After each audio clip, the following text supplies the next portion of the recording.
Cek, satu, cek.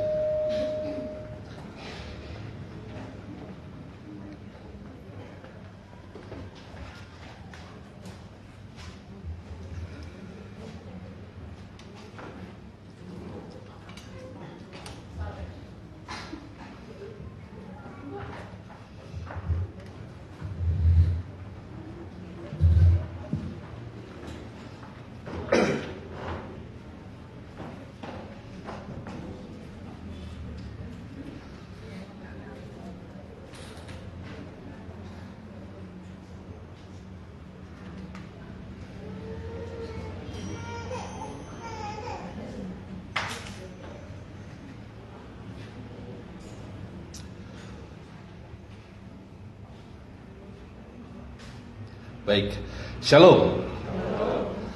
Salam sejahtera di dalam nama Tuhan Yesus Kristus, Allah kita. Selamat pagi, kami ucapkan tiba waktunya bagi kita untuk memulai ibadah kita. Tidak lupa juga kita akan sapa yang dalam online atau offline. Salam sejahtera dalam nama Tuhan Yesus Kristus. Mari kita undang hadirat Roh Kudus. Kita angkat sebuah pujian dari buku kuning nomor 130, seperti rusa merindukan air.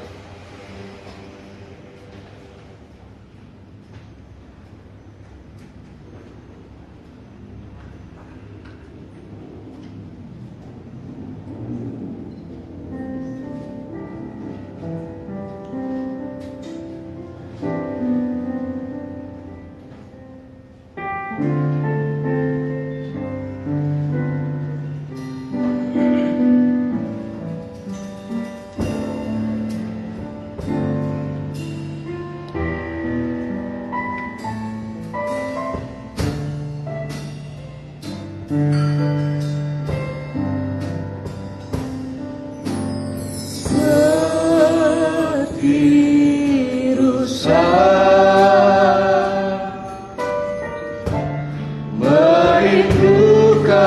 air, begitulah jiwaku merindukan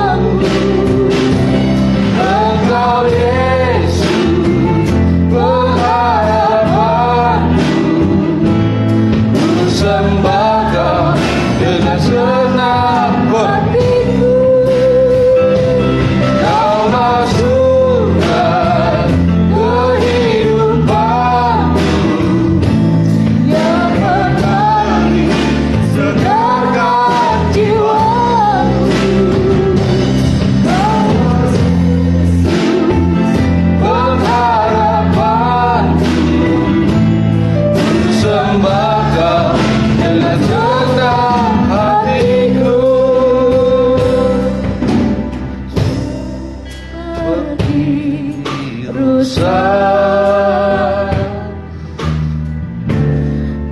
Merindukan air, begitulah jiwaku merindukan Kau. Begitulah jiwaku merindukan Engkau. Aku berharap hanya kepada-Mu. Saya undang kita sambil bangkit berdiri.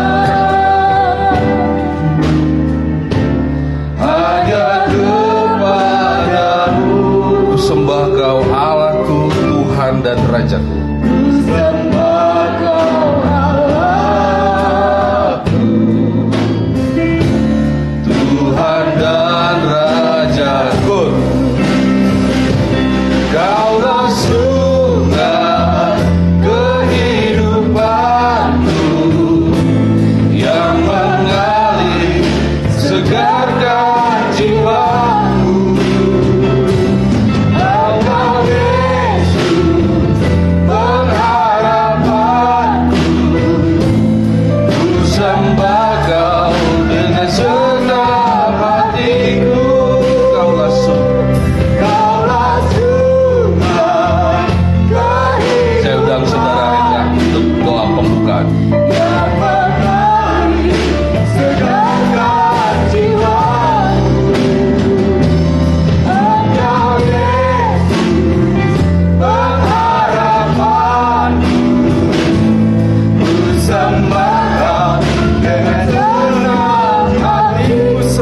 Dengan segenap hatiku, ku sembah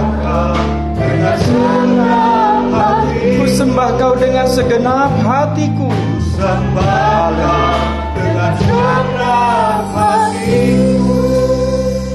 Haleluya Tuhan, inilah Tuhan pujian pengakuan kami Tuhan padamu Tuhan. Di pagi hari yang indah ini Tuhan, setelah sepekan kami Tuhan boleh menghadapi kehidupan kami Tuhan. Tiba saatnya Tuhan untuk kami Tuhan memuji memuliakan nama-Mu, mengagungkan nama-Mu Tuhan, sebab Kau yang terbesar. Dan kami mau Tuhan mengenal firman-Mu Tuhan, bahwa beribadah itu sungguh berguna dalam segala hal. Dan kami tidak mau menyanyiakannya Tuhan. Selama kami masih hidup, kami masih ada Tuhan. Biarlah Tuhan kasih-Mu senantiasa berlimpah selalu buat kami Tuhan. Sehingga mulut kami akan kami pakai untuk memuliakan nama-Mu, menyembah-Mu Tuhan. Terlebih di saat pagi yang indah ini Tuhan. Berkati kami Tuhan ibadah ini dari awal pertengahan sampai pada penghabisannya Tuhan. Betapa banyak pergumulan kami, betapa banyak Tuhan ucapan syukur yang ingin kami naikkan kepadamu Tuhan. Bertahtalah Tuhan di ibadah iman ini Tuhan. Biar kami Tuhan boleh menikmati indahnya baik-Mu, bahwa satu hari tempat ini jauh Tuhan lebih indah dibanding tempat lain Tuhan. Terima kasih Tuhan Yesus, namun segala kuasa kegelapan yang akan mengganggu kami, hancurkan kami, tengking iblis bersama para pengikutnya di dalam nama Tuhan Yesus Kristus. Darah Yesus berkuasa dan hanya Roh Kudus sajalah yang bertahta di tengah-tengah ibadah ini. Berkati Tuhan para pelayan-Mu, berkati sidang jemaat-Mu Tuhan. Yang belum hadir di tempat ini Tuhan, Kau hentarkan Tuhan. Yang lemah Kau kuatkan Tuhan, yang sakit Kau sembuhkan Tuhan, sehingga kami boleh Tuhan di dalam masa hidup kami Tuhan berbakti kepada Engkau sampai pada akhirnya Tuhan, sampai pada penghabisan. Di dalam nama Tuhan Yesus Kristus kami siap beribadah. Haleluya. Amin. Puji Tuhan, silakan duduk kembali saudaraku. Kita lanjutkan pujian kita nomor 22, buku biru, datang ke hadirat Tuhan.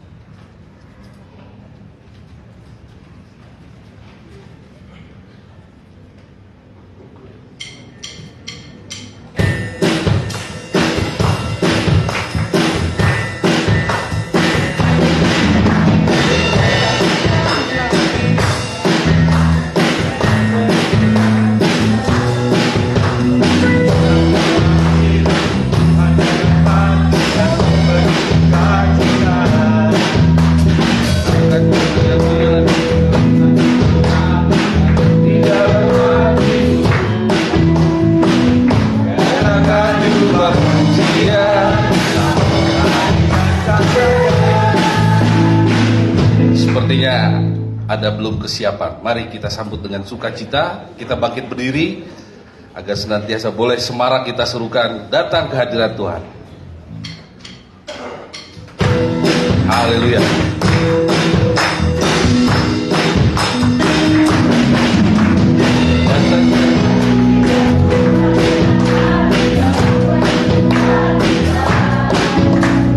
Datang ke hadirat Tuhan dengan senyum dan muka yang gembira. Rasakan beban dan kesedihan yang ada di dalam hatimu.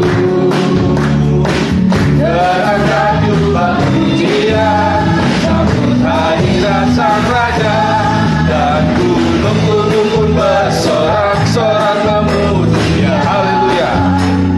Dan pohon-pohon pun bertepuk tangan memuji Dia. Sekalian kita di sini berkumpul. Kita di sini berkumpul dan memuji Dia. Yesus Tuhan Raja, Dialah yang bertata di atas pujian. Dari awal kita nyanyikan, datang ke hadirat Tuhan. Datang ke hadirat Tuhan dengan hati yang penuh sukacita. Datang ke hadirat Tuhan dengan senyum dan muka dan gembira. Tanggalkan beban dan kesedihan yang ada di dalam hatimu. Gerakkan jubah pujian, sambut hadirat Sang Raja, dan gunung pun bersorak-sorak memuji Dia. Dan pohon-pohon pun bertepuk tangan memuji Dia. Sekalian kita di sini berkumpul dan memuji Dia. Yesus Tuhan Raja, Dialah yang bertata di atas pujian. Dan gunung-gunung pun bersorak-sorak memuji. Amin. Dan pohon-pohon pun bertepuk tangan. Pohon-pohon pun bertepuk tangan memuji Dia. Sekalian kita di sini berkumpul dan memuji Dia.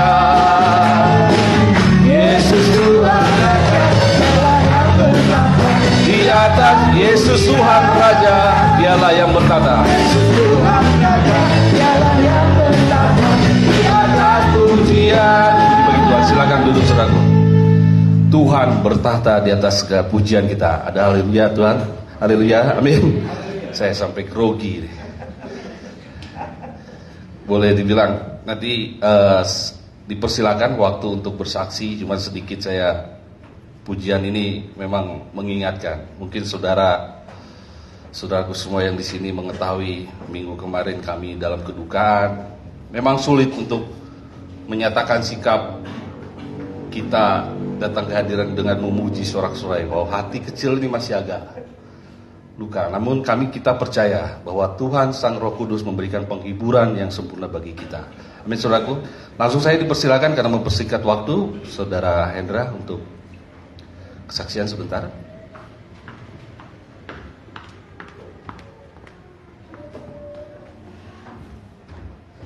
Shalom. Salam sejahtera dari Tuhan kita Yesus Kristus. Mungkin buat Bapak Ibu Saudara yang melihat kemarin di makam, bajunya sama ya. Memang ada persiapan sih. Kita semua sebar mendadak dan memang jauh dari pikiran kami. Ya, namun hanya Tuhan yang Maha mengetahui, dan rencana Tuhan itu kita memang benar nggak bisa duga.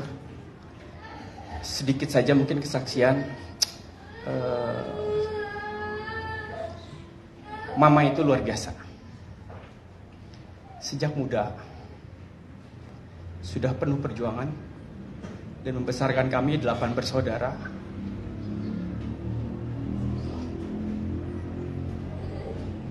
Yang mungkin kalau diceritakan bisa banjir sini. Tapi cukuplah akhirnya yang mungkin saya akan ceritakan, yaitu bahwa setelah perjuangan yang saya itu bergumul sama mama itu ketika stroke yang kedua. Stroke pertama belum ada perasaan gimana-gimana, menurut saya masih wajar. Stroke yang kedua setelah batang otak itu hitam, kelam, dan dokter angkat tangan, itu tahun berapa ya? 2010 kali. 2010, karena saya masih ingat saya menikah aja, mama itu saya udah deg-degan, takut. 2010. Saya bersyukur di tempat pengajaran ini. Setiap bergumul penggenapan firman itu saya cari, saya bergumul. Adik saya masih di Amerika berlayar, kakak saya di Bandung, saya dari Jakarta langsung meluncur ke Bandung. Lalu kemudian saya menghadap dokter, dan dokter katakan stroke pertama begini, peluang sangat besar. Stroke kedua begini, hampir tidak ada peluang. Tapi karena saya tahu bahwa dokter adalah anak Tuhan juga, saya dikuatkan oleh firman-Nya yang diajarkan di tempat ini. Saya berkata sama dokter, "Dok, lakukan yang terbaik, ada Tuhan yang beserta." Puji bagi Tuhan. Stroke kedua yang sudah sempat lumpuh, bisa katakan lumpuh total gak sih? Setengah badan kali ya, setengah badan, tapi semua sudah terbujur kaku, gak bisa ke toilet pun harus diangkat badan. Ya, pergumulan kami saat itu, sebelum saya berdoa dan adik saya, kakak saya, kami waktu itu masih berempat ya, abang-abang saya masih belum beribadah di tempat ini. Kami berempat bergumul, pergumulan kami adalah, Tuhan, jikalau Hizkia yang masa mudanya setia, lalu Engkau pertambahkan usia buat Hizkia, izinkan kami memohon kepada Engkau. Kami melayani di GBS Firdaus adalah karena ibu saya. Perpanjanglah usia ibu saya. Puji bagi Tuhan. Itulah yang saya ingat ketika perjuangan terakhir mama di rumah sakit. Oh iya, saya harus bersyukur. Tuhan sudah perpanjang usia ibu saya sampai lebih dari 10 tahun.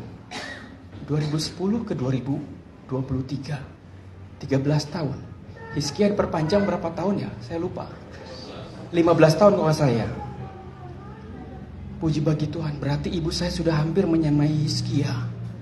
Di situ saya lega sekali. Saya mengingat perjuangan kami waktu itu. Yes. Dengan ikhlas saya kontak saudara-saudara saya semua 8 bersaudara, karena dokter sudah memutuskan harus difinalisasi apakah dilanjutkan atau tidak. Adik saya berkata, kalau dilanjutkan memperpanjang perjuangan di muka bumi yang sebenarnya dia udah masuk ke surga. Tapi kenapa kita panggil? Karena saya ngelihat sendiri kok, ketika sudah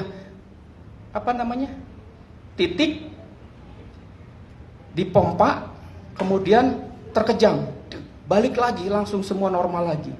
Itu karena obat, bukan karena Tuhan berkehendak.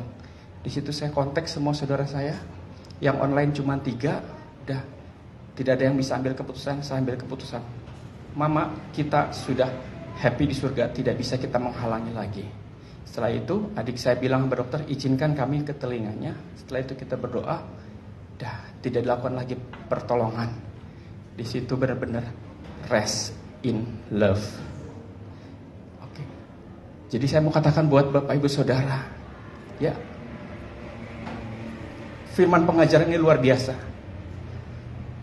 Firman itu bisa kita genapi, yang penting kita percaya. Saya mau katakan terima kasih banyak buat Bapak Ibu Saudara yang selama ini sudah bisa bersama-sama menerima mama saya. Mohon maaf jikalau mama saya ada salah selama ini. Kiranya Tuhan Yesus memberkati dari kesaksian hidup mama saya ini. Puji bagi Tuhan. Oh iya, lupa. Terima kasih banyak buat Bapak Gembala khususnya, karena kalau tanpa Bapak Gembala mungkin kami nggak plong. Kenapa? Karena melalui Bapak Gembala ini, Mama usia berapa ya? Dibaptis dengan baptisan selam. Padahal dari masa mudanya itu sangat kuat sekali, nggak mau. Puji bagi Tuhan, mengerti, memahami apa arti baptisan, mengerti, memahami, walaupun mungkin secara tidak mendalam, percaya, bertobat, baptisan air, kemudian ibadah, 3 ibadah, walaupun mungkin mama hanya setia di dalam 1 ibadah saja. Kalau Selasa malam sama Rabu malam mungkin bisa dikatakan hampir tidak pernah. Mudah-mudahan sih secara online mama ikutan. Tapi kendati demikian saya yakin percaya bahwa mama selamat. Sabtu dan Minggu dengan percakapan kami itu sudah luar biasa. Mama berpamitan. Terima kasih banyak buat Bapak Gembala dan Ibu Gembala dan seluruh sidang jemaat. Tuhan Yesus memberkati. Puji bagi Tuhan. Memang saya rasakan luar biasa jika kita hidup dalam kandang penggembalaan, khususnya firman pengajaran. Kami boleh ada sekarang ini, kami boleh kuat sekarang ini karena firman pengajaran yang sering, apalagi Om tiap hari itu update terus. Hatur nuhun pisan Om. Kalau Om selalu menguatkan, Om selalu memperhatikan kami, Tante juga luar biasa. Kiranya Tuhan membalas kebaikan Om dan Tante serta sidang jemaat GBS Firdaus. Terima kasih. Kita lanjutkan ibadah kita. Oh Yerusalem 138 Psalm.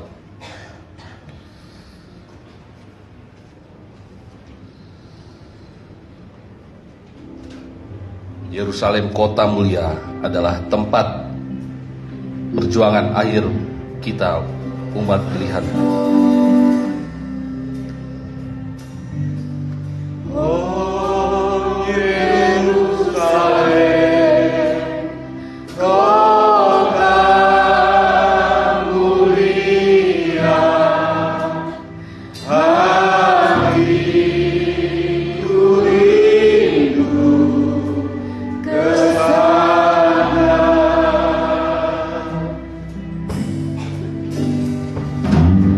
Oh Yerusalem,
berdoa.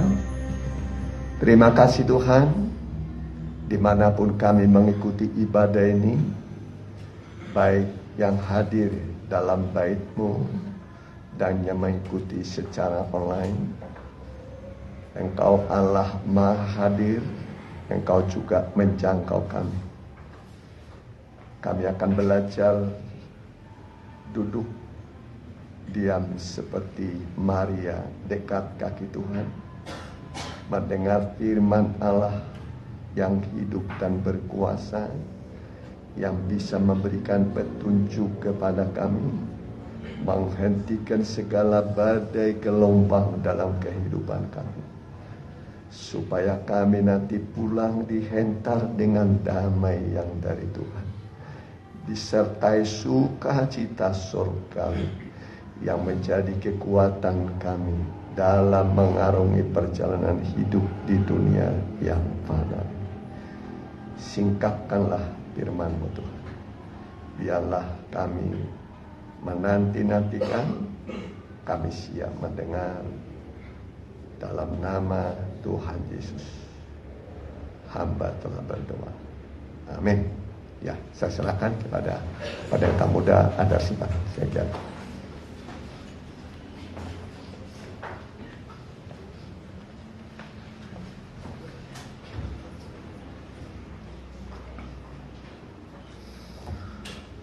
Salam sejahtera bagi kita yang dikasihi oleh Tuhan. Selamat mendengarkan firman Tuhan. Mari kita buka Alkitab kita dari dalam Mazmur 18 ayat 31. Mazmur pasal 18 ayat ke-31. Demikianlah firman Tuhan. 43. Demikianlah firman Tuhan. Adapun Allah, jalannya sempurna. Janji Tuhan adalah murni. Dia menjadi perisai bagi semua orang yang berlindung padanya. Sebab siapakah Allah selain dari Tuhan? Dan siapa ke gunung batu kecuali Allah kita? Allah, dialah yang mengikat pinggangku dengan keperkasaan dan membuat jalanku rata, yang membuat kakiku seperti kaki rusa dan membuat aku berdiri di bukit, yang mengajar tanganku berperang, sehingga lenganku dapat melenturkan busur tembaga. Kau berikan kepadaku perisai keselamatanmu, tangan kananmu menyokong aku, kemurahanmu membuat aku besar. Kau berikan tempat lapang untuk langkahku, dan mata kakiku tidak goyah. Aku mengejar musuhku sampai kutangkap mereka, dan tidak berbalik sebelum mereka kuhabiskan. Aku merumuhkan mereka, sehingga mereka tidak dapat bangkit lagi. Mereka rebah di bawah kakiku. Engkau telah mengikat pinggangku dengan keperkasaan untuk berperang. Engkau tundukkan ke bawah kuasaku yang bangkit melawan aku. Kau buat musuhku lari daripadaku, dan orang-orang membenci aku kubinasakan. Mereka berteriak minta tolong, tetapi tidak ada yang menyelamatkan. Mereka berteriak kepada Tuhan, tetapi Ia tidak menjawab mereka. Aku menggiling mereka halus-halus, seperti debu di depan angin, mencampakkan mereka seperti lumpur di jalan. Ya, ini kelanjutan dari firman Tuhan yang kita sudah dengar 2 minggu kemarin. Bagaimana kita harus mengetahui jalannya Tuhan, rancangannya Tuhan. Kita kembali dulu apa yang dimaksud dengan rancangan Tuhan dan tujuan dari rancangan Tuhan kepada Yeremia 29 ayat yang ke-11 ya, kita lihat dalam Yeremia 29 ayat yang 11. Rancangan Tuhan ini kalau kita lihat dalam Yeremia 29 ayat yang ke-11, sebab aku ini mengetahui rancangan-rancangan apa yang ada padaku. Ya, jadi kita sudah mendengar bagaimana rancangan Tuhan, jalannya Tuhan itu yang sempurna. Jadi yang sempurna artinya yang terbaik Tuhan sudah akan berikan kepada kita, bahkan akan nyatakan dalam kehidupan kita bahwa rancangan Tuhan pasti yang terbaik dari segala rancangan manusia. Bahkan rancangannya itu tidak terselami, tidak bisa diselidiki oleh manusia. Apa yang disebut rancangan Tuhan adalah rancangan yang memenuhi dua unsur. Kita lanjutkan. Sebab aku ini mengetahui rancangan-rancangan apa yang ada padaku mengenai kamu. Demikianlah firman Tuhan, yaitu rancangan damai sejahtera. Rancangan damai sejahtera. Dan bukan rancangan kecelakaan. Ya, bukan rancangan kecelakaan. Untuk memberikan kepadamu hari depan yang penuh harapan. Ya, jadi rancangan Tuhan adalah rancangan damai sejahtera, bukan rancangan kecelakaan. Bahkan disebut kematian itu bukan kecelakaan, tapi damai sejahtera. Saya sudah mengalami juga bagaimana rasanya ditinggal oleh yang kita kasihi, bagaimana rasa dukanya begitu sangat. Ini bukan rancangan kecelakaan, ya, tapi rancangan damai sejahtera. Mungkin kita tidak mengalami, tapi yang mengalami adalah pribadi yang mungkin kita sudah yang ditinggalkan. Ya, kita ditinggalkan, dia meninggalkan kita, tapi dia rasa, oh inilah damai sejahtera. Dan rancangan daripada Tuhan bukan kecelakaan. Ya, teruskan untuk ke-12. Dan apabila kamu berseru, untuk memberikan kepadamu hari depan yang penuh pengharapan. Nah, jadi rancangan Tuhan ini ada dua unsur yang harus kita ketahui, yaitu mengandung damai sejahtera. Damai sejahtera, tidak ada peperangan, atau bisa disebut juga menang. Ya, kalau sudah menang, ada damai sejahtera. Tidak ada peperangan, tidak ada permusuhan, itu damai sejahtera. Dan yang kedua adalah hari depan penuh pengharapan. Yeremia 17 ayat 7 sampai 8. Ini yang dimaksud hari depan penuh pengharapan. Yeremia 17 ayat 7 sampai 8. Diberkatilah orang yang mengandalkan Tuhan. Nah, diberkatilah orang yang mengandalkan Tuhan, yang menaruh harapannya pada Tuhan. yang menaruh harapannya pada Tuhan. Ia akan seperti pohon yang ditanam di Ya. air, Ia akan seperti pohon yang ditanam di tepi air. yang merambatkan akar-akarnya. Ya, ini ke juga tepi disebut batang air. pohon kehidupan. Ya, pohon kehidupan tidak pernah mati. Ya, orang benar itu seperti pohon kehidupan, yaitu pohon yang ditanam di tepi air. Ya, teruskan. Dan yang tidak mengalami datangnya panas terik, Ya, tidak mengalami datangnya panas terik, yang daunnya tetap hijau, daunnya tetap hijau. yang tidak khawatir dalam tahun kering, Ya, dan yang tidak berhenti menghasilkan buah. ya, ini pohon kehidupan. Pohon kehidupan itu tidak pernah berhenti menghasilkan buah. Setiap bulan ada yang menghasilkan buah, jadi tidak ada musimnya. Setiap bulan dia menghasilkan buah. Inilah pohon kehidupan. Cukup dulu. Nah, jadi orang yang hidup dalam pengharapan adalah hidup yang melekat kepada Tuhan. Itu seperti pohon yang ditanam di tepi aliran air. Atau disebut pohon kehidupan. Ini orang benar. Jadi tujuan Tuhan dalam rancangan kehidupan kita adalah pertama damai sejahtera, yang kedua melekat kepada Tuhan. Ya, dari bumi ini kita melekat pada Tuhan sampai nanti saat kematian. Ya, saat kematian kita sudah tidak ada di dunia ini. Jadi tujuan Tuhan nanti menempatkan kita dekat kepadanya, melekat, tidak pernah terpisah dengan Tuhan. Itu tujuan Tuhan dalam kehidupan kita. Ada damai sejahtera. Ya, kita di sini tidak mendapatkan atau tidak melihat apa yang dirasakan oleh orang yang meninggalkan kita, tapi orang yang meninggalkan kita di sana dia damai. Ya, di sana dia damai, dia sejahtera, dia melekat kepada Tuhan sampai tidak ada lagi yang bisa memisahkan dia dengan Tuhan. Ya, begitu juga kehidupan kita nanti. Tujuan Tuhan adalah damai. Di sana tidak ada ratap tangis duka cita, dan di sana dia akan selalu bersama dengan Tuhan selama-lamanya, bukan setahun 2 tahun, selama-lamanya. Itulah tujuan kebaikan Tuhan, rancangan Tuhan dalam kehidupan kita. Tapi kita lihat orang yang melekat kepada Tuhan seperti Daud. Daud itu artinya yang terkasih. Ya, arti nama Daud itu adalah yang terkasih. Jadi dikasihi oleh Tuhan. Sampai namanya Salomo juga Yedija ya. Yedija artinya kekasih Tuhan.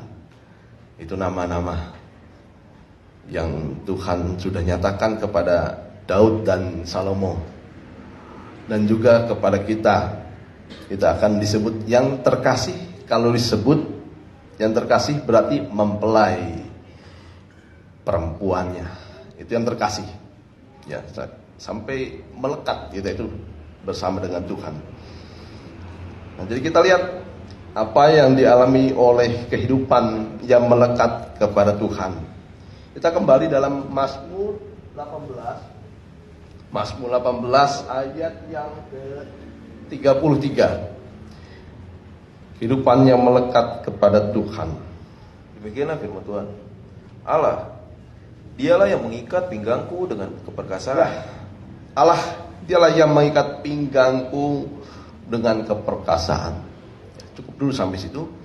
Allah, dialah yang mengikat pinggangku dengan keperkasaan. Jadi ikat pinggang dikaruniakan kepada orang yang melekat kepada Tuhan. Ikat pinggang ini membuat dia kuat, perkasa. Bahkan dalam Amsal 31 dikatakan orang yang dikasih oleh Tuhan berpakaian kekuatan, berpakaian kemenangan. Jadi kalau disebut pakaian artinya yang terlihat. Di dalam Pemuda saya menerangkan bagaimana orang-orang benar ini dia memiliki pakaian, yaitu kekuatan. Yang dilihat oleh orang bukan kelemahan, tetapi kekuatan. Sekalipun kita menghadapi persoalan, ya, seperti Bapak Saci katakan tadi sedang lemah, ya, tapi orang benar dia terlihat dalam seolah tingkah lakunya menjadi pribadi yang kuat. Ya, Inang juga, ya, almarhumah ketika beribadah dia selalu datang.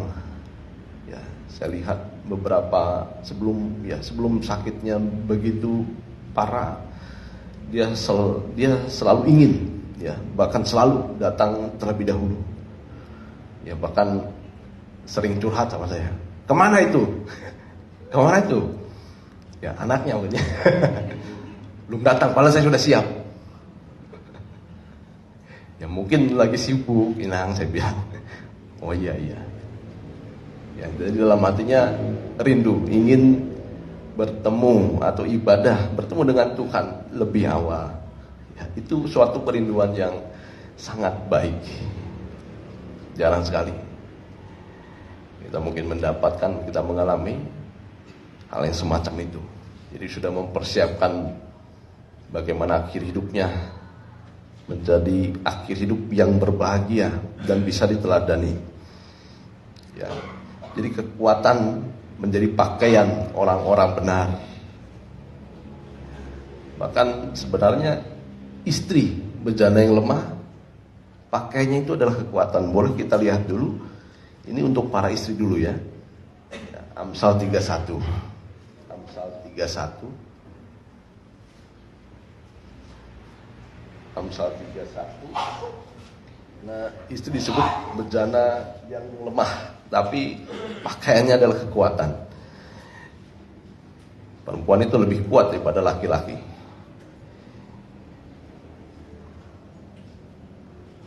Boleh di ayat yang ke-10. Mungkin lebih panjang hari ini ya. Soal 3 pasukan, tapi tidak membuat kita bosan.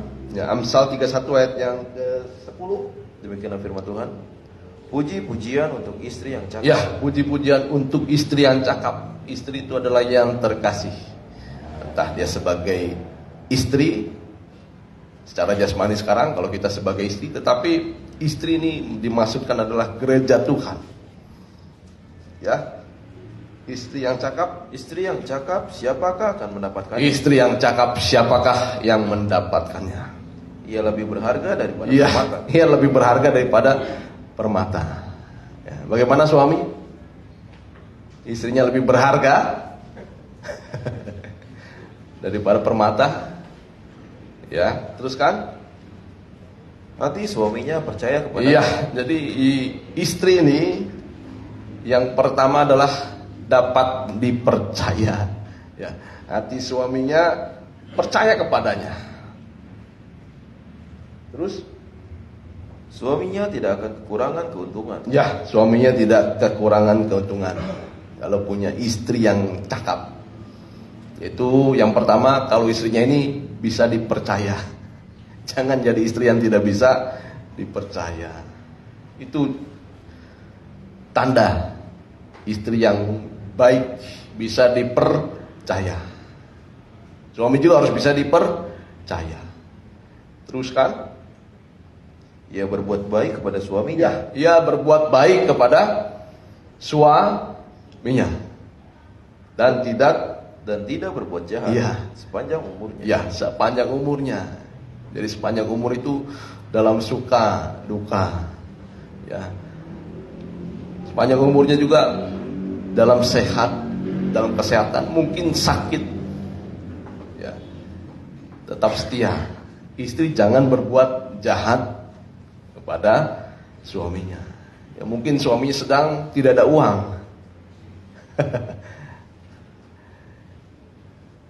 Jangan ditinggalkan. Teruskan. Ia mencari bulu domba dan rami, Ya. dan senang bekerja Ya. dengan tangannya. Jadi yang kedua tadi, istri ini berbuat baik kepada suaminya sepanjang umur hidup suami sampai mati. Ya. Sampai mati. Dan juga istri yang baik adalah istri yang senang bekerja. Istri yang senang bekerja. Teruskan. Ia serupa kapal-kapal saudagar. Dari jauh ia mendatangkan Ya, jadi istri ini harus pintar masak. Jadi dia seumpama saudagar-saudagar yang menyediakan makanannya. Jadi memang seorang istri ya, kalau dari ayat ini diwajibkan ya bisa masak. Bukan masak mie, masak air saja. Kapal-kapal saudagar, wah itu pasti makanannya enak. Ini seorang istri harus bisa masak, pandai bekerja. Ya, teruskan. Ia bangun kalau kasih malam. Maaf saya ulangi. Ia bangun kalau masih malam. Ya, jadi seorang istri yang memang harus bisa bangun pagi. Ya, untuk memberi makanan bagi anak, keluarga. Ya, teruskan. Lalu menyediakan makanan untuk seisi rumahnya. Teruskan. Dan membagi-bagikan tugas kepada pelayan-pelayannya perempuan. Ya, jadi yang ketiga, istri ini harus pandai bekerja. Terutama dari bisa masak tadi ya. Mau bangun pagi. Nah, kalau sekarang, istilah sekarang, istri sebagai gereja Tuhan ya mau berjaga-jaga di pagi hari, berdoa. Itu mempelai wanita. Teruskan. Ia membeli sebuah ladang Ya, yang ia digiginya, membeli sebuah ladang yang digilinya. dan dari hasil tangannya kebun anggur ditanaminya. Ya, jadi istri di sini pandai di sini mengelola berkat daripada Tuhan. Di sini bukan buat membeli sebuah kendaraan, tetapi dia tahu membeli sebuah ladang. Ladang ini untuk digarap kerjakan. Itu istri yang bijak ya, tidak memboroskan harta. Teruskan. Ia mengikat pinggangnya dengan kekuatan. Ini yang menjadi utama kita. Dia mengikat pinggangnya dengan kekuatan. Terus kan? Ia menguatkan lengannya. Ya, jadi istri ini kuat. Tidak terlihat lemah.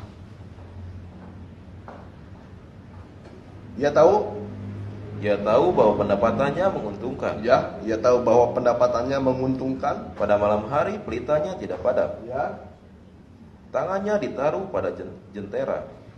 Jari-jarinya memegang pemintal. Ia memberikan tangannya kepada yang tertindas. ya. Jadi yang selanjutnya seorang istri harus menjadi orang yang dermawan di sini. Ya, terutama kepada saudara-saudara. Ya, memang kadang-kadang istri yang tahu keuangan, istri juga tahu bagaimana memberi.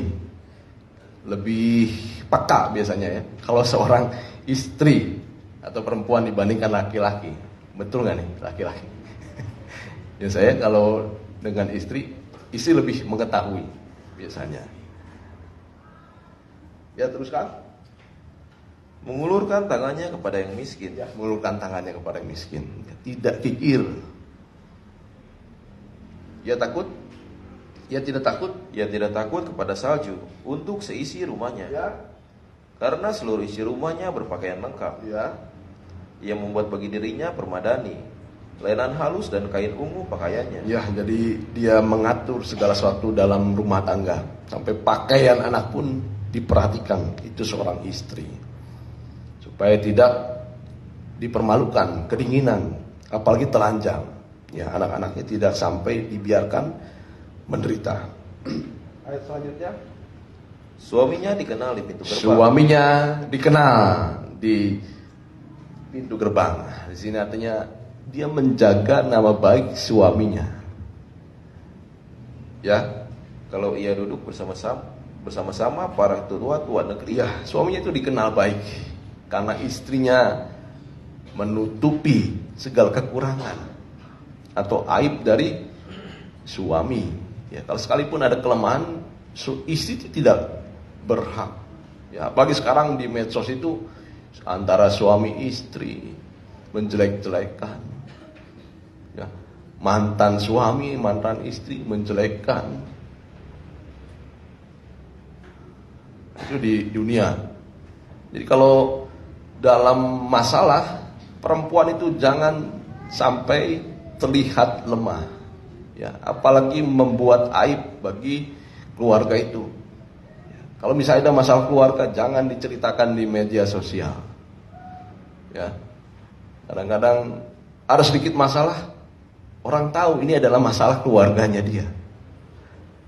Jadi istri itu jangan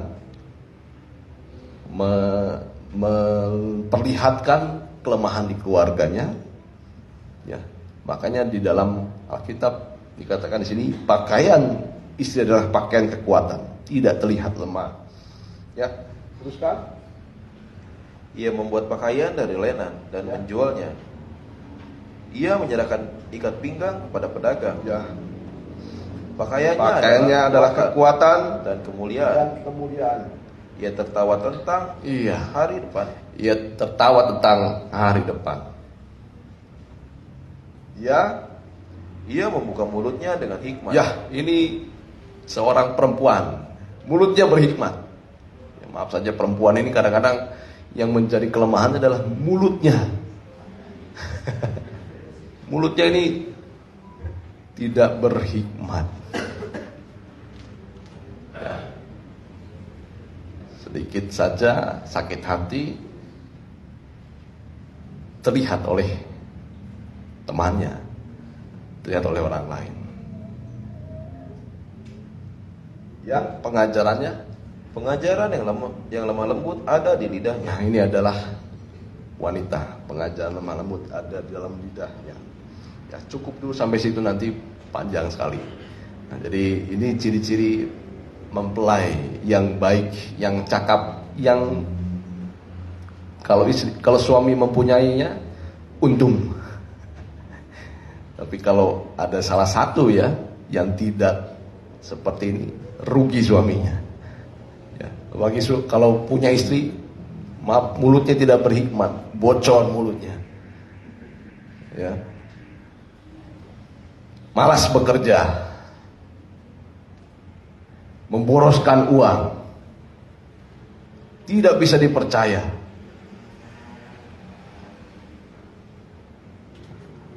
Nah, kita lihat bagaimana wanita itu memiliki pakaian kekuatan.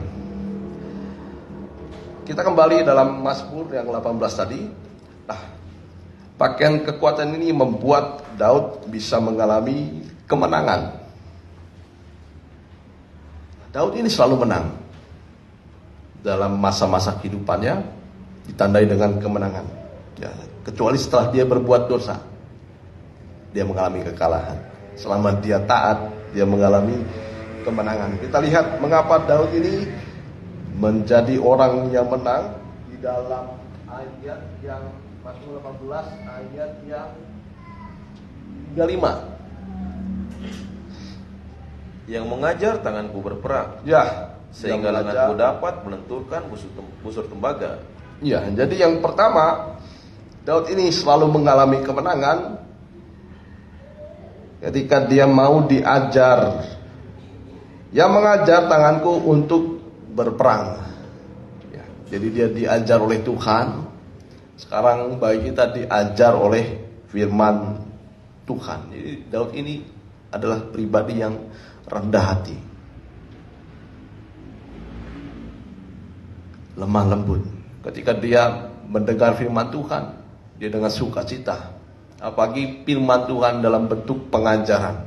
Daud ini menyukai Taurat Tuhan, pengajaran-pengajaran dari firman Tuhan. Yang selanjutnya, Ayat 36. ya, jadi Daud mengalami kemenangan ketika dia mau diajar oleh firman Tuhan. Kau berikan kepadaku perisai keselamatan. Ya, yang kedua menggunakan perisai keselamatan. Tangan kananmu menyokong aku. Ya, perisai keselamatan ini adalah selalu mengandalkan Tuhan ya, sebagai perlindungan. Tangan kananmu menyokong aku. Kemurahanmu membuat aku besar. Ya, kemurahanmu membuat aku besar. Jadi ada 4 hal yang membuat Daud mengalami kemenangan di sini. Yang pertama dikatakan dia mau diajar oleh firman Tuhan. Yang kedua dikatakan dia menggunakan perisai keselamatan, perlindungan. Artinya di sini mengandalkan Tuhan.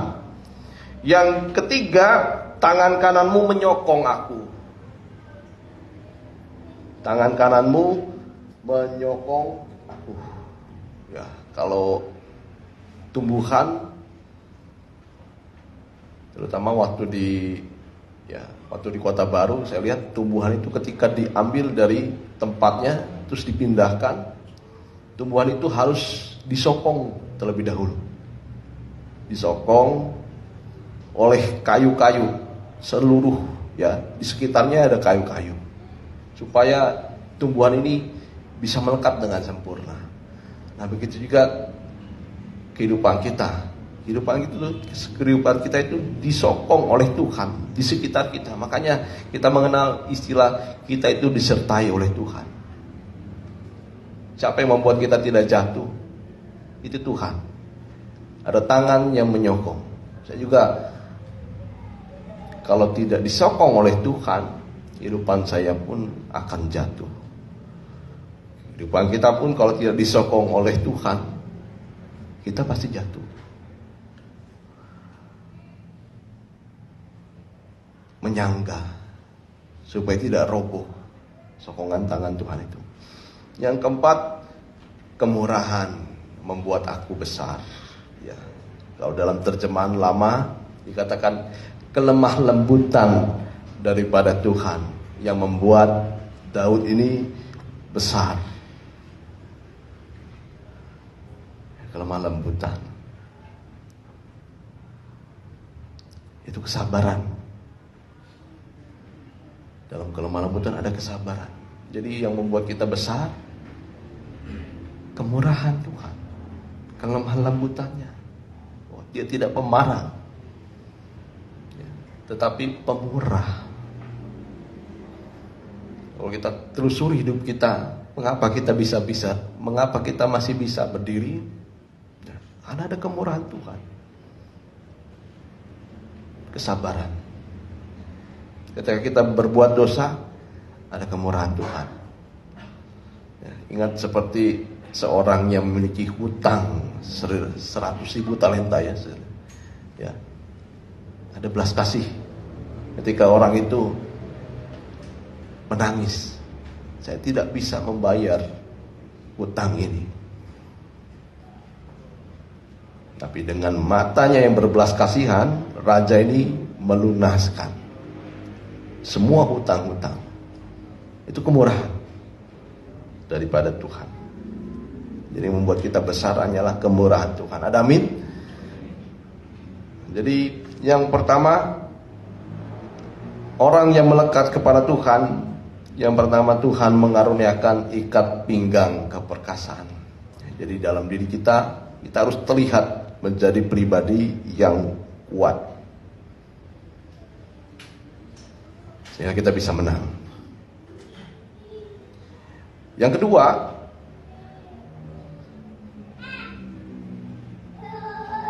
ayat 33 bagian B. Ayat 33 bagian B. Dan membuat jalanku rata. Dan membuat jalanku rata. Jalanku rata, kalau dalam bahasa Inggris dikatakan jalan yang sempurna. Ya, jadi orang yang melekat kepada Tuhan tadi dapat ikat pinggang keperkasaan. Yang kedua, jalannya rata. Jalan rata ini sempurna, tanpa sandungan, tanpa ada batu sandungan, yang berarti, ya, sehingga jalan kita mulus kalau bersama dengan Tuhan. Ya, bukan berarti tidak ada lika-liku kehidupan. Ada lika-liku kehidupan, tetapi jalannya itu rata, sempurna. Di ayat yang 36, Kau berikan kepadaku perisai keselamatanmu. Ayat 37 ya, 37. Kau berikan tempat lapang untuk langkahku. Ya, kau berikan tempat lapang untuk kakiku, untuk langkahku, Dan mata kakiku tidak goyah. mata kakiku tidak goyah. Nah, jadi tanpa sandungan, tidak mudah tersandung, tidak menjadi batu sandungan. Ya. Itu yang kedua. Yang ketiga sekarang, ini yang menjadi pokok kita pada hari ini. Ayat yang ke 34. Ayat ke-34. Ya. Ia membuat kakiku seperti kaki rusa. Yang membuat kakiku seperti kaki rusa. Dan membuat aku berdiri di bukit. Ya, jadi yang ketiga, orang yang melekat kepada Tuhan, kehidupannya seperti rusa. Jadi kaki rusa ini kaki yang ringan. Kaki rusa ini kaki yang kuat untuk berlari. Dia bisa melompat tinggi. Ya, dengan kakinya rusa ini bisa bertahan hidup di tengah hutan yang sangat jahat, yang sangat mengerikan. Jadi kekuatan dari rusa ini bukan di tanduknya. Ya, kita tidak pernah mungkin melihat tanduk rusa, tetapi yang kita lihat dalam Alkitab, rusa ini mengandalkan kekuatannya, kecepatannya, bukan tanduknya. Ya, tanduknya ini hanya untuk sesama rusa saja, tapi untuk melawan singa, tanduknya ini tidak bisa menjadi andalan. Ya, mungkin kalau kita lihat, mungkin kita pernah pegang, tanduk rusa itu tidak tajam. Ya, seperti kayu saja. Ya. Tapi kalau rusa sedang menghadapi musuh, dia berlari sangat kencang, sehingga dia bisa terhindar dari musuh. Jadi rusa ini adalah gambaran kehidupan orang-orang benar, yang memiliki semangat yang tinggi, ya, tidak mudah menyerah.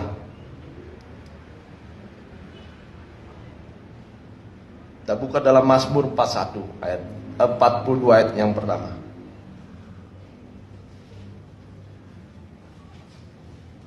Jadi rusa ini gambaran dari kehidupan yang merindukan Tuhan.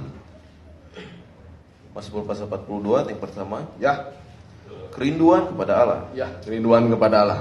untuk memimpin biduan, Ya, nyanyian pengajaran Bani Korah. Seperti rusa yang merindukan sungai yang seperti berair. rusa yang merindukan sungai yang berair. Ketika dia sedang mengalami dahaga, dia berlari menuju sumber kehidupan. Demikianlah jiwaku merindukan Demikianlah Engkau, ya Allah. jiwaku merindukan Engkau, ya Allah. Teruskan. Jiwaku haus kepada Allah, Ya, jiwaku haus kepada Allah. kepada Allah yang hidup. Kepada Allah yang hidup. Dia bukan Allah yang mati, yang tidak memiliki telinga, yang tidak punya tangan untuk menolong kita, yang tidak punya kaki untuk menolong melepaskan kita. Ya, jadi dia Allah yang hidup. Bilakah aku boleh datang melihat Allah? Ya, bilakah aku boleh datang melihat Allah? Air mataku menjadi makananku siang dan malam. Karena sepanjang hari orang berkata kepadaku, di mana Allahmu? Inilah yang hendak ku ingat. Ya, inilah yang hendak ku ingat. Sementara jiwaku gundah gulana. Sementara jiwaku gundah gulana, Bagaimana aku berjalan maju? bagaimana aku kepadatan berjalan manusia. maju dalam kepadatan manusia, seperti kaki rusa. Ya, dalam kepadatan manusia, dia berjalan atau berlari. Kalau rusa itu berlari, kalau manusia itu berjalan maju. Teruskan. Mendahului mereka melangkah ke rumah Allah. Mendahului mereka melangkah ke rumah Allah. Ya, jadi saya sudah pernah katakan ya, yang terlebih dahulu masuk dalam rumah Allah. Di sini katakan Daud. Ya. Jangan kita kalah sama, maaf saja, tukang parkir. Dia lebih dulu datang dibandingkan kita. Walaupun tujuannya kita berbeda dengan dia, tapi masa kan tujuannya dia untuk dunia lebih dahulu. Tapi kita tujuannya untuk mulia, kita biasanya lebih terbelakang. Kita harus belajar seperti Daud. Ya, kita jadi mendapat pelajaran juga seperti Inang yang sudah pergi meninggalkan kita lebih dulu. Walaupun dalam kelemahannya, maaf, untuk berjalan pun harus dituntun. Ya, kita yang kakinya masih kuat, yang anak muda nih, kakinya kita masih kuat, kadang kita sengaja berlama-lama. Ya, jadi Daud dia lebih mendahului Tuhan dibandingkan apapun. Teruskan. Dengan suara sorak-sorai dan nyanyian syukur. Ya, ini dengan suara sorak-sorai. Ya. Selagi di perjalanan, Daud sudah bersorak-sorai. Bukan hanya saja di tempat ibadah. Teruskan. Dalam keramaian orang-orang yang mengadakan perayaan. Ya, walaupun orang itu ya di sekitar dia mengadakan keramaian. Wah, sekarang marpesta lah ya. Nah, kadang-kadang kita orang-orang yang suka berpesta, yang suka ada undangan, maaf ya. Boleh kita ikuti undangan. Di sini katakan sekalipun ada keramaian, Daud tidak menghiraukan. Yang dia tujukan pandangannya hanya kepada Tuhan saja. Sekalipun ada pesta, ya mungkin Daud pastilah ya. Kalau ada pesta, kalau misalnya Daud diundang, ya saya percayalah. Mungkin kalau misalnya ada tamu undangan yang pertama yang kita undang, kalau mau datang, raja Daud sebagai raja. Oh, kalau sebagai rakyat dihadiri oleh raja, rakyat itu pasti akan bersemangat, bersukacita. Tapi Daud ketika ada pesta dimanapun, dia tidak menghiraukan itu terlebih dahulu. Dia datang dulu kepada Tuhan. Boleh kita pesta, tapi jangan gara-gara pesta kita lupakan ibadah. Ya, pesta, orang Batak ini paling banyak pesta. dibandingkan orang-orang lain. Karena ketika ada undangan, wah satu suku nih, satu apa namanya itu? Satu marga. Marga istrinya juga. Wah, jadi setiap minggu, setiap bulan saya yakin lah ada pesta. Bahkan meninggal pun pesta. Ya, pesta. Pesta ada. Walaupun ada dalam keadaan suka cita, ada yang duka cita. Ya. Ada yang berduka cita, tapi suasana pesta. Berkumpul. Nah, kita lihat di sini tetap Daud mengutamakan Tuhan. Ya, walaupun ada perayaan dan lain sebagainya. Ayat yang ke-8. Ayat yang ke-6, lanjutkan. Mengapa engkau tertekan, hai jiwaku? Iya. Dan gelisah di dalam diriku. Berharaplah kepada Allah, Berharaplah kepada Allah, sebab aku akan bersyukur lagi kepadanya, penolongku dan Allahku. ya, jadi Daud ini gambaran pribadi yang sangat diteladani oleh kita, rendah hati sebagai seorang raja. Dia mengutamakan Tuhan dibandingkan apapun juga. Jadi dia memiliki kaki yang seperti rusa, ringan, cepat sekali. Dia melangkah kepada Tuhan. Nah, dia merindukan Tuhan. Ya. Itu juga kehidupan kita. Ringankan kaki kita dalam pelayanan. Jangan berat lah, masuk ibadah berat. Apalagi kaum muda. Ya, untuk ibadah kaum muda itu kakinya seperti kaki gajah. Lambat sekali, banyak alasan. Ya. Bahkan dari 3 macam alasan orang berdalih, ya ada yang minta kawin, ada yang baru kawin, minta kawin ya, baru kawin, baru memberi ladang, baru membeli lembu, ada yang punya alasan sakit, tiga yang tentang 3 orang berdalih, ya 3 macam orang berdalih kan, 3 alasan. Ya, ada yang membeli ladang, yang baru kawin, dan juga baru membeli sepasang lembu. Saya lihat di sana tidak ada orang yang beralasan sakit. Kita boleh beralasan tidak datang ibadah, tetapi tidak boleh punya alasan tidak beribadah. Karena sekarang udah ada ibadah online kan ya. Ibadah online sudah ada. Bahkan yang dari Depok bisa dengerin. Dari manapun bisa dengarkan. Karena semenjak pandemi ini ada 4 macam orang beribadah. Ya, yang pertama ibadah onsite. Tipe-tipenya ya, datang seperti ini. Yang kedua ibadah online. Ibadah online. Langsung mengikutinya. Tepat jamnya. Yang ketiga, ibadah online tunda. Ya, kalau kita tidak bisa mengikuti tepat waktu, bisa tunda. Jadi orang sakit tidak punya alasan untuk tidak ibadah. Bahkan dalam Alkitab, orang sakit itu berduyun-duyun datang kepada Tuhan. Ya. Orang sakit. Inang juga saya lihat, dalam kelemahannya bisa dia ibadah. Umur 76 tahun bisa beribadah dalam sakit penyakit yang dia derita.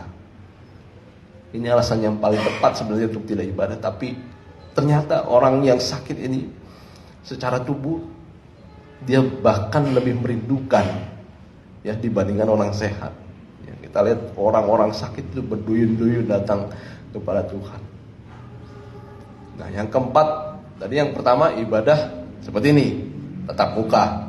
Yang kedua, online, langsung. Yang ketiga, online tunda. Nah, yang keempat, online yang ditunda-tunda. Artinya sudah terhalang ya. Tidak ikut sama sekali. Nah, makanya hati-hati ya. Tanggung jawab kita sekarang lebih berat dibandingkan dulu untuk tidak ibadah. Untuk kita bisa meluangkan waktu untuk ibadah. Jadi jangan sampai kita tertinggal. Maaf saja, dalam kita tertinggal dan binasa. Ya. Mari kita selalu seperti rusa, kaki kita cepat, ya, cepat untuk melangkahkan kepada Tuhan, rindu kepada Tuhan. Jadi yang pertama, kaki rusa ini tanda orang yang rindu, merindukan Tuhan, berkobar-kobar dalam beribadah kepada Tuhan, apalagi dalam melayani Tuhan. Ya, imam-imam pun sekarang hati-hati. Kalau sudah tidak ada apinya, peritanya itu hampir padam, atau mungkin sudah padam. Dalam Alkitab kalau peritanya itu padam, yang diperiksa itu minyaknya. Ya, bukan untuk dihancurkan pelita itu, tapi yang diperiksa adalah minyaknya. Rohnya itu harus ada. Nah, kalau imam-imam tanpa roh, imam-imam itu akan melayani dengan pelayanan yang mati. Ya, dalam Alkitab seperti itu. Yang bodoh ini masih menyala, tetapi tidak ada cadangan. Bayangkan kalau para pelayan Tuhan menjadi anak darah, bukan yang bijaksana, bukan yang bodoh, tetapi yang sudah mati. Ya, kita mau melayani itu dengan berkobar-kobar. Ya, mungkin sekarang masih ada waktu untuk membeli minyak, untuk menjadi bijaksana. Ya, seperti jemaat Laodikia, belilah minyak. Masih ada kesempatan. Tapi kita mau menjadi anak darah yang bijaksana. Dia menyediakan pelita dan juga minyak. Jangan dihancurkan pelitanya, tetapi kita periksa saja minyaknya dalam diri kita masih ada atau tidak. Jangan sampai menjadi pelayan Tuhan sudah habis minyaknya. Melayani hanya kewajiban saja, bukan kerinduan, bukan tanggung jawab kepada Tuhan. Ya, kita harus seperti kaki rusa yang merindukan sungai.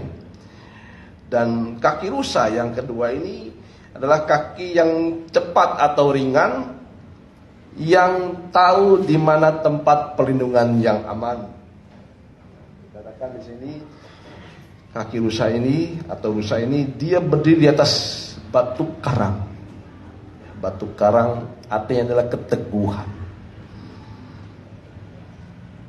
Walaupun bukit batu ini tempat yang sulit untuk dijangkau, tapi dengan kekuatannya dari rusa dia bisa melompati segala medan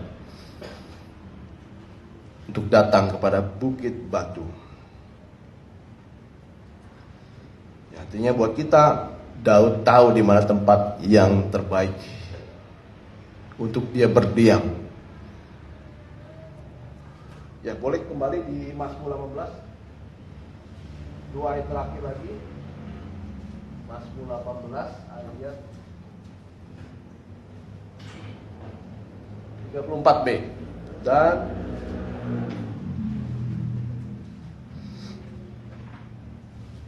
Mazmur 18 ayat 34b. Dan membuat aku berdiri di bukit. Ya, membuat aku berdiri di bukit. Ya, ini sebagai tanda kehidupan orang yang tahu di mana tempat yang terbaik ketika dia mau melangkah, ketika dia dalam persoalan, pergumulan. Bukit ini gambaran daripada Tuhan Yesus, batu karang, tempat yang sulit untuk dijangkau. Ya, dunia ini sedang tidak pasti. Dunia ini sedang hancur. Ya, dunia ini dipenuhi dengan kesusahan. Dunia ini dipenuhi dengan pergumulan, yang bahkan dunia ini juga dipenuhi dengan kesedihan. Kita harus berdiri di atas batu karang. Ayat akhir saja, Kolose 1 ayat yang ke-11. Ini tanda orang yang berdiri di atas batu karang.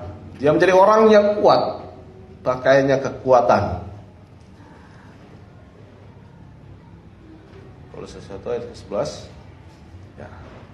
Dan dikuatkan dengan segala kekuatan. Dan dikuatkan dengan segala kekuatan oleh kuasa kemuliaan. Oleh kuasa kemuliaannya. Untuk menanggung segala sesuatu dengan tekun dan sabar. Nah, ini kita lihat dalam ayat ini, kita lihat bagaimana orang yang kuat. Orang yang kuat ini dia ada kuasa kemuliaan. Untuk apa? Untuk menanggung beban. Nah, jadi orang kuat ini bukan orang yang, ya kalau kita lihat binaraga ya, itu orang kuat. Mengapa dia kuat? Dia dilatih setiap hari. Bukan harus tekun. Dengan sabar. Nah, jadi orang yang kuat ini adalah orang yang mempunyai kemampuan untuk melawan kekuatan musuh. Ya, dan kekuatan itu kita lihat dia adalah orang yang tekun. Orang yang tekun artinya adalah orang yang rela, tidak lari dari beban yang akan dia tanggung. Ya, tidak terpaksa. Mungkin sekarang kita mendapat beban yang begitu berat di tengah keluarga, pekerjaan mungkin, ya, dalam pelayanan, semakin hari semakin berat. Tapi orang tekun, dia tidak lari. Bahkan salah satu arti dari tekun adalah dia bersukacita di atas kelemahannya. Beban ditanggung, dia bersukacita. Dia sungguh-sungguh dan sabar. Sabar ini adalah kemampuan untuk bertahan.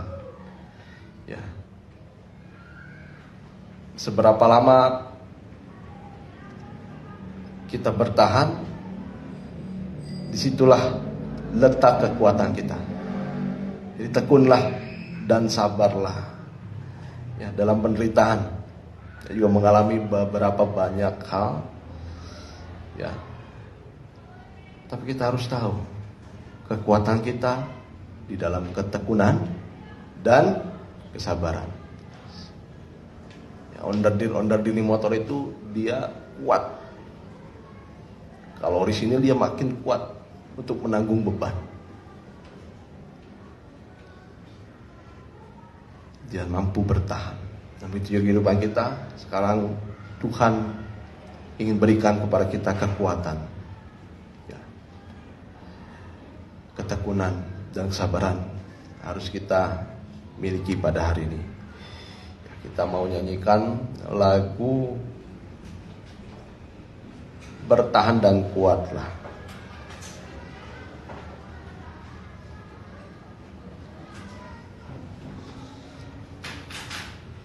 Bertahan dan kuatlah.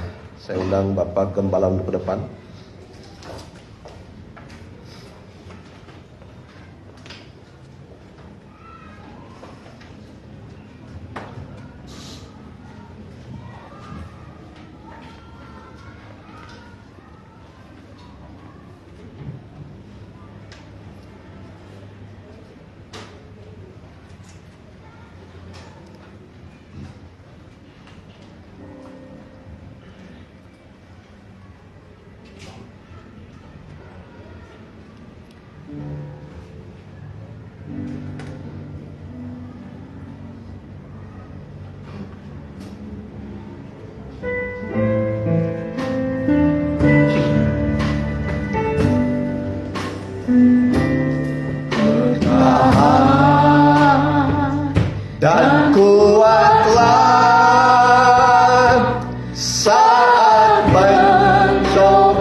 Untuk firman Tuhan yang berkata, semua Tuhan akan membuat indah pada waktu.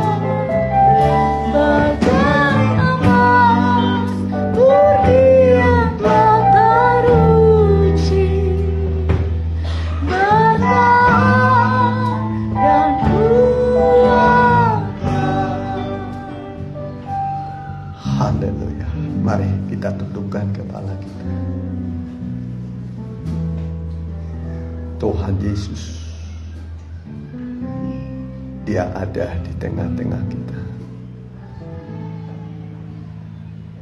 2-3 orang berkumpul dalam namanya, dalam nama Tuhan Yesus, Dia ada.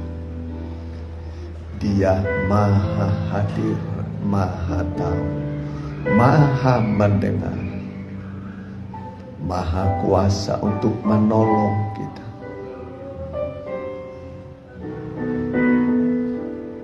Telinganya tidak kurang tajam untuk mendengar, tangannya tidak kurang panjang untuk menolong kita.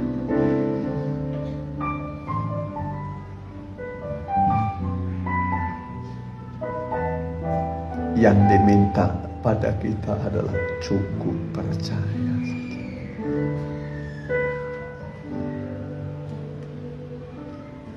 Percaya cukup sebesar biji sesam, bisa memindahkan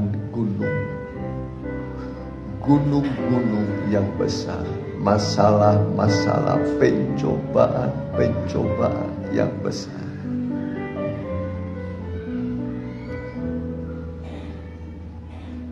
Tuhan, Dia mengasihi kita. Mari, Dia menunggu kita berseru, berdoa kepada-Nya. Haleluya. Panggillah nama-Nya. Berserulah kepadaku, kata, aku akan menolong engkau. Aku akan meluputkan engkau. Haleluya. Haleluya. Haleluya. Haleluya. Haleluya. Haleluya. Haleluya. Mari datang berdoa sembah. Haleluya Tuhan. Haleluya. Terlalu banyak kesukaran yang kami hadapi Tuhan. Terlalu banyak kebutuhan kami. Baik dalam pekerjaan, utang piutang, sekolah, kontrakan rumah. Haleluya, haleluya. Haleluya, haleluya. Ulurkan tangan-Mu Tuhan. Ulurkan tangan-Mu Tuhan, menjangkau anak-anak-Mu, menolong mereka Tuhan. Engkau bukan hanya melihat segala pergumulan kami, telinga-Mu tidak hanya mendengar seruan kami, tapi tangan-Mu siap menolong kami hari ini Tuhan. Supaya jangan seorang di antara kami pulang dengan khawatir lagi Tuhan. Pulang dengan bimbang, dengan kecewa. Tetapi kami mendapat kepastian hari ini. Ketika kami beribadah, tangan-Mu terulur bagi kami Tuhan. Engkau memberi kepada kami dengan limpahnya. Tidak ada yang pulang dengan kosong Tuhan. Hati kami penuh berkat Tuhan. Tangan kami juga penuh dengan mujizat Tuhan. Terima kasih Tuhan, terima kasih. Setiap anak-anak-Mu yang membutuhkan uluran dan pertolongan Tuhan, hamba berdoa di dalam nama Tuhan Yesus. Selamatkan mereka Tuhan. Selamatkan mereka Tuhan. Bela mereka Tuhan. Biarlah uluran tangan-Mu membawa kami pada sukacita surgawi. Tidak ada lagi rasa takut dalam diri kami, sebab Engkau bisa menepati semua janji-Mu bagi kami, supaya kami pulang nanti benar-benar pulang dengan puas. Pulang dengan puas seperti pesta yang paling lengkap. Inilah pesta rohani di mana kami dipuaskan oleh Tuhan. Damai, sukacita, semua solusi sudah Tuhan siapkan bagi kami. Di dalam nama Tuhan Yesus, terimalah pertolongan Tuhan. Haleluya.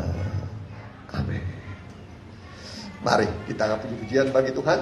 Kita angkat lagu, kita persembahkan 2 kali seperti biasa.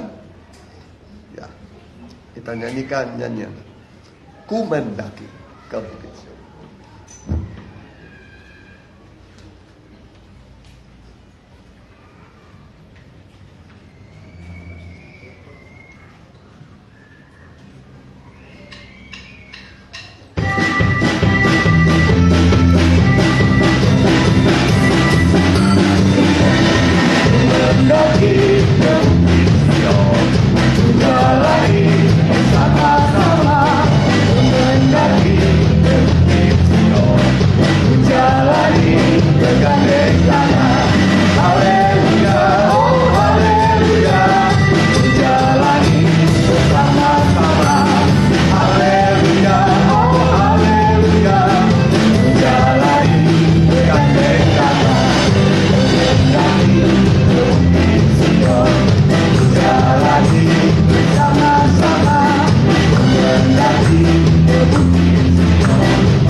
Sion, kota Yerusalem, tempatnya di Bukit Sion.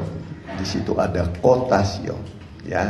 Jadi harus bergandeng tangan, tidak boleh saling menjatuhkan, tapi saling menopang, saling mendoakan, sehingga nanti sama-sama sampai di surga. Amin. Ya, terima kasih buat persembahan saudara, dan Tuhan akan membalas berlipat kali ganda. Ya, ini laporan keuangan. Ya.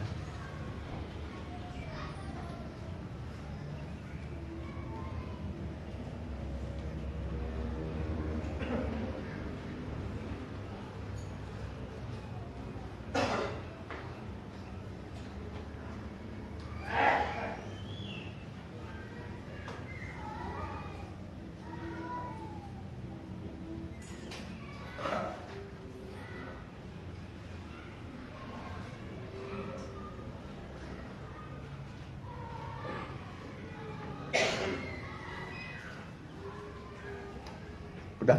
Ya, terima kasih buat laporan keuangan. Kita doakan mereka yang membutuhkan uluran tangan Tuhan ya.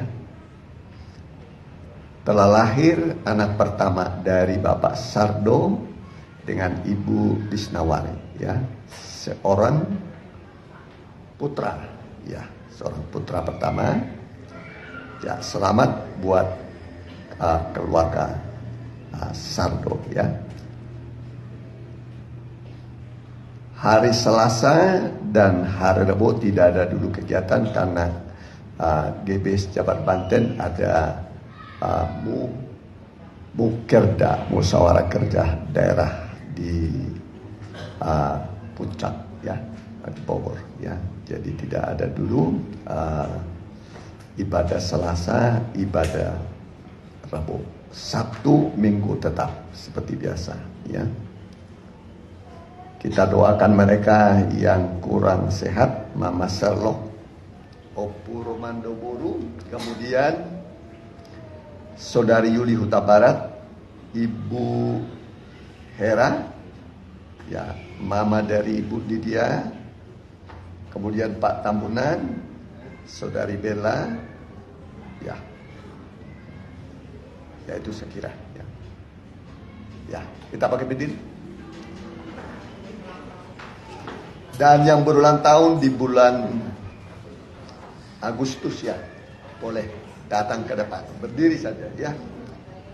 Ya.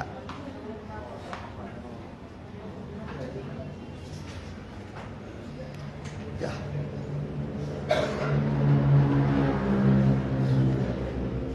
Ya, yang berulang tahun di bulan Agustus. Kurang maju. Biar kelihatan.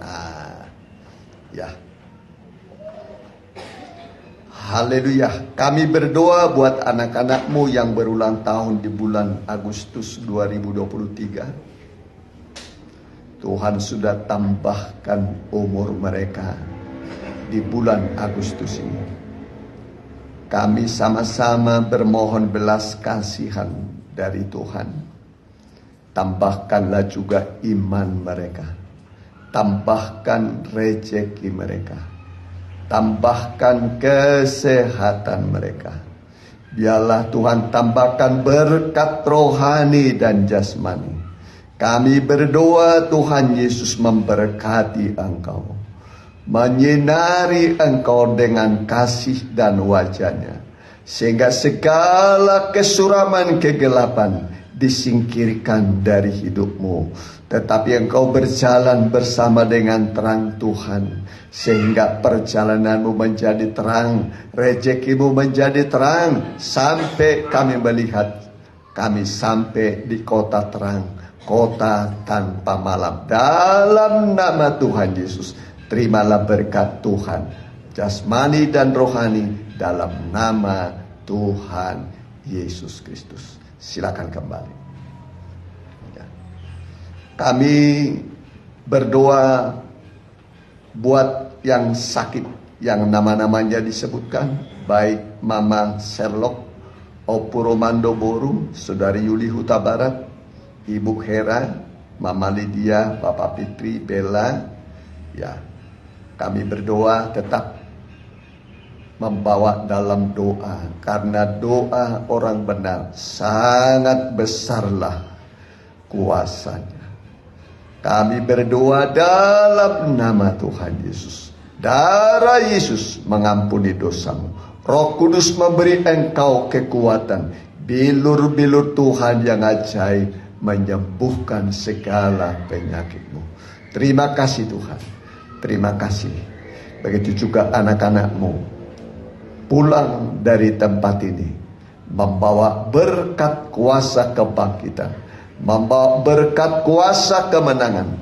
Dan engkau Tuhan. Berkati juga Ibu Susan, anak mantu cucu. Berkati iman dan usaha pekerjaan mereka.